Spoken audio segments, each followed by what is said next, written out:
Selamat datang kembali di channel Radio Tempur.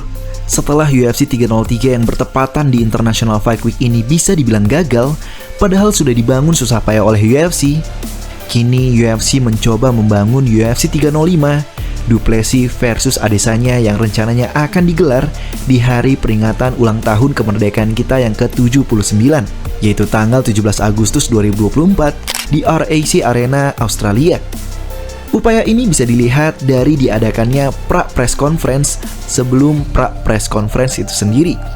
Dari card sementara saja, memang UFC 305 ini bertabur bintang, khususnya dari bintang tuan rumah dan negara tetangganya New Zealand. Di main card ada Junior Tafa dan Tai Tuivasa, dan di co-main event ada pertandingan panas untuk kelas flyweight antara mantan interim title contender Kai Kara-France melawan mantan title contender Steve Erceg. Dan ditutup dengan main event yang sangat ditunggu-tunggu, Dricus Du Plessis melawan Israel Adesanya. Dan Hooker bahkan diinfokan akan ikut bergabung dalam kart ini. Israel Adesanya sudah lama menghilang sejak kekalahan mengagetkannya dari Sean Strickland tahun lalu.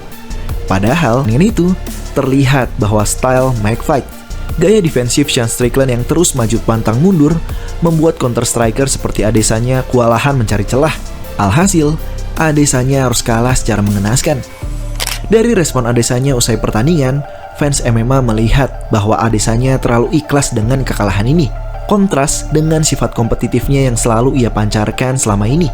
Hal ini membuat fans berspekulasi, mungkin karena api kompetisi dalam dirinya memang sudah redup atau bahkan padam. Pasalnya, ia sempat memberikan statement vakum dari olahraga ini. Apalagi, mimpi terbesarnya selama ini telah ia gapai. Tapi ternyata UFC 297 menyulut kembali api kompetisi Adesanya. Kemenangan terakhir yang memantaskan Dricus Du Plessis bisa memperebutkan sabuk adalah TKO-nya atas sang raja tanpa mahkota. Setelah itu, Adesanya masuk ke dalam oktagon dan memulai chapter awal rivalitas mereka. Namun sayang, sudah panas dibangun, Dricus Du Plessis malah cedera sebelum bertanding memperebutkan sabuk melawan Adesanya. Alhasil, Sean Strickland lah yang maju. Kini, melihat sabuk telah berpindah ke pinggang orang yang paling ia benci di olahraga ini, Adesanya memutuskan untuk keluar dari peristirahatannya dan mulai berlatih. Namun gua rasa, bensin yang menyulut api kompetisi dalam diri Adesanya bukan hanya rivalnya saat ini Dricus Du Plessis, namun juga karena rival abadinya Alex Pereira. Israel Adesanya berhasil menutup rivalitas mereka melalui knockout brutal dalam UFC 287, meski di kickboxing dan MMA skor mereka 3-1. Dan kalau di MMA sendiri masih 1 sama. Adesanya meyakinkan dirinya dengan berkata one and done, 1 dan selesai. Namun tanpa ia sadari, rivalnya tersebut justru meroket lebih jauh, meraih prestasi-prestasi yang sejak dulu ia impikan. Dimulai dari debut light heavyweight yang menjadi kekalahan pertama Israel dalam karir MMA-nya. Israel Adesanya dengan rekor sempurna dan prestasi tak terkalahkannya di middleweight, berani berambisi lebih dengan mencoba menjadi double champ. Namun saat itu, Jan Blachowicz mampu mengalahkan Adesanya dan mengusirnya kembali ke UFC middleweight. Dan setelah UFC 287, giliran Alex Pereira yang naik ke kelas light heavyweight. Dan menariknya, lawan di debutnya adalah Jan Blachowicz. Meski mengalami kesulitan, Alex berhasil keluar dengan penilaian tipis split decision. Hingga tibalah UFC 295 yang menjadi pertaruhan sabuk UFC light heavyweight. Sabuk yang dimimpikan Adesanya sejak dulu. Dalam fight breakdown-nya, Adesanya memprediksi bahwa Jiri Prochazka lah yang akan menang di pertarungan ini. Regardless, I'm going with Jiri. No, I mean light heavyweight. No, it doesn't go the distance. And yeah, we'll see. Dan ternyata Alex Pereira berhasil mengknockoutkan Jiri dan meraih sabuk yang dulu dimimpikan Adesanya. Oh!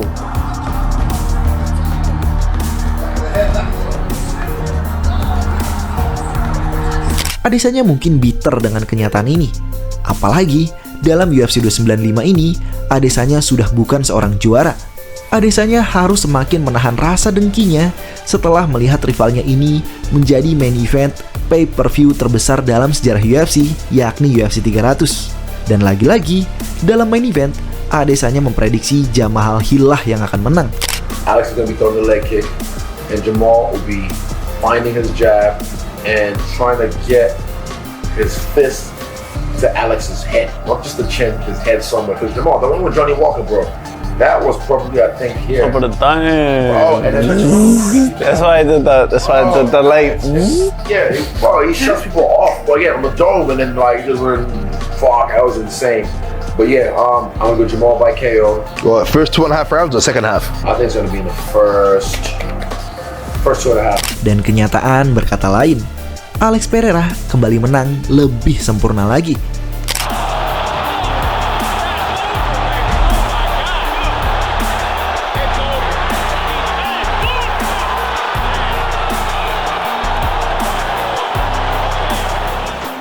Dan UFC pay-per-view terakhir kita, UFC 303, rematch antara Alex Pereira melawan Jiri Prochazka.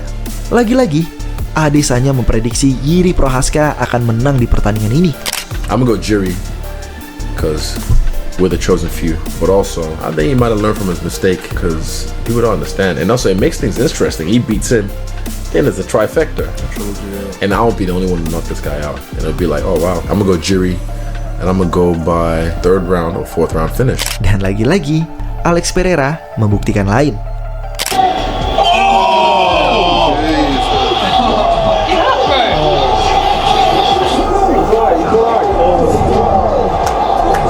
Damn. Ironisnya, berkaca pada interview awal Adesanya yang membuat Alex Pereira bergabung dengan UFC, Adesanya berkata bahwa sampai akhir hayatnya, Alex Pereira hanya akan menjadi orang yang mengungkit-ungkit pernah mengalahkan Adesanya 1 kali. Tapi sekarang, bagaikan karma, Adesanya lah yang terus mengungkit-ungkit pernah mengalahkan Pereira 1 kali. Tiap kali Alex Pereira menang dan bersinar, Israel Adesanya mencoba mengambil spotlight tersebut dengan mengunggah atau mencuit klip kemenangannya dulu. Israel Adesanya memang terlihat sangat sirik atau jealous, tapi jangan sampai ini membuat kita lupa bahwa Israel Adesanya sebenarnya memanglah salah satu fighter MMA terbaik sepanjang masa, khususnya dalam level striking.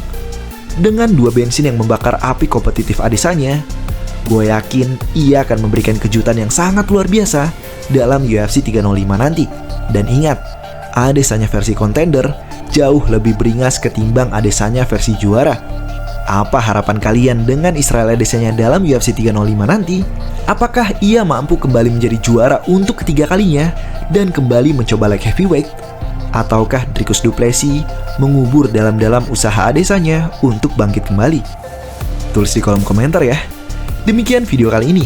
Sampai bertemu di video selanjutnya. Terima kasih.